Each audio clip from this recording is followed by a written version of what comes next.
Nasabat ang mahigit 60 milyong pisong halaga ng shabu sa isang bagahe sa NAIA.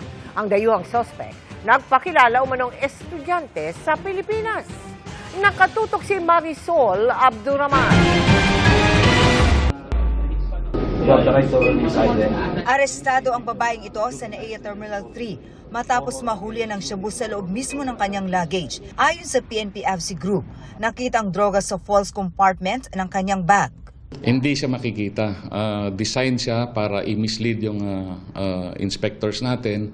Pero upon closer inspection, at saka sa tulong na rin ng ating mga K9, malalaman talaga na merong laman. Sinek ng ating K9, so nag-positive for drugs.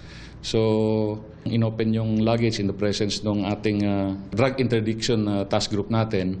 So nung na-find out na drugs, it was tested.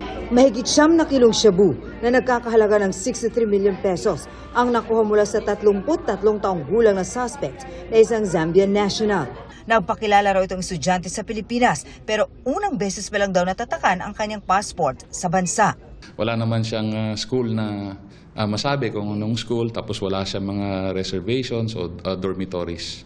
Isang hot flight daw ang sinakyan ng suspect galing sa Addis Ababa Airport sa Ethiopia, kaya minanmanan na ng mga otoridad dito sa Pilipinas. Ayon sa PNP-AFC Group, hot flight ang tawag sa mga biyaheng sinusubaybayan sa hinalang may drogang dala mula sa bansang pinanggalingan nito. Meron na tayong info from our foreign counterparts.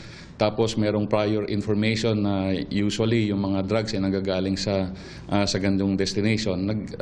Nag-i-initiate na tayo ng behavior surveillance. Inaalam pa kung konektado sa isang drug syndicate ang suspect na wala pang pahayag sa ngayon. Para sa GMA Integrated News, Marisol Abduraman, nakatuto 24 oras.